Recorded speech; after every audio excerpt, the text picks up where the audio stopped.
Lang talaga guys ang ma-afford natin sa New Year, di ba?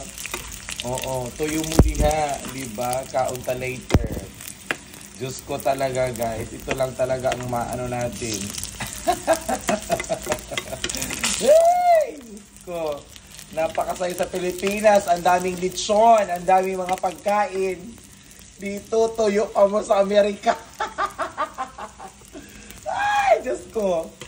Ito na. Tuyo pa more sa Amerika. Bulad mo diha. Diba? Ito lang talaga guys ang ma-afford ko. Ayan, akala nyo masarap ang buhay sa Amerika? Ito lang guys. Huwag kayong ganyan dyan. Ang sarap ng mga adjust ko. Lumipad na. Ayan. Alam niyo maganda yung buhay sa Amerika? Nako, huwag kayong ganyan guys. Sa Amerika lang yung pandinig niyo guys. O, diba? Ito lang talaga guys ang ma-afford ko sa sa New Year. Buti pa yung iba, may mga patarpaulin, may mga paano doon, mga ang ganda-ganda ng mga decoration, diba? Yun talaga ang na-miss ko sa Pinas, yung mga ganyan. Pero dito sa Amerika, wala. Ayan. Happy New Year. Ito na. Masaya na ang New Year, guys. Pabuwad-buwad. Ayan, di ba? Ganyan lang talaga dito ang buhay, guys. Oo. Di ba? Kaya enjoy na lang natin, guys, na mag-isa tayo dito. Di ba, Alas? Alas! Hey! Hey, Daddy! Hey! Buti ka pa, busog ka na. Pinakain na kita kanina. Ayan talaga guys, diba? Ganito lang talaga ang buhay. Comment dyan yung nakarelate sa mga buhay OFW.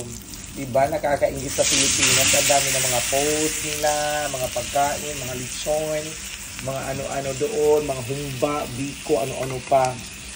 Diyos ko naman talaga. Kakalurky tayo. Diba? Kaya dyan sa mga dyan sa Philippines, diba ang saya ninyo?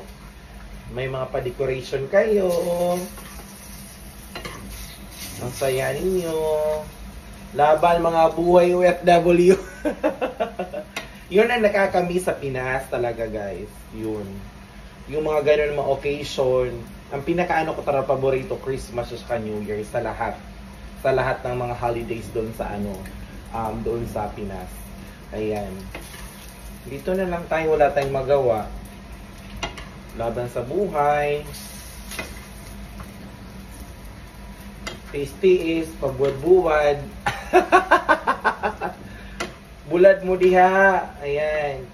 Diba? Ganito lang yung natin, guys. Wala tayong magawa. Wala tayong choice, kundi lumaban sa buhay kasi ginusto natin to. Kasi kapag wala tayo dito, walang makain ng pamilya natin. Kaya, tiis na lang tayo guys. Wow, luto na. Muntik pa masunog. Uy, kakalaki itong mga cooking tutorial. Laging sunog. Hindi ko talaga ang pinagagawa ko. Ayan. Ayan, binuksan ko guys yung binuksan ko guys. O, tingnan nyo. Diyos ko, nasirado pa siya. Ayan, ang lakas ng hangin sa labas guys. Tingnan nyo guys, Stormy. Parang may bagyo na parating.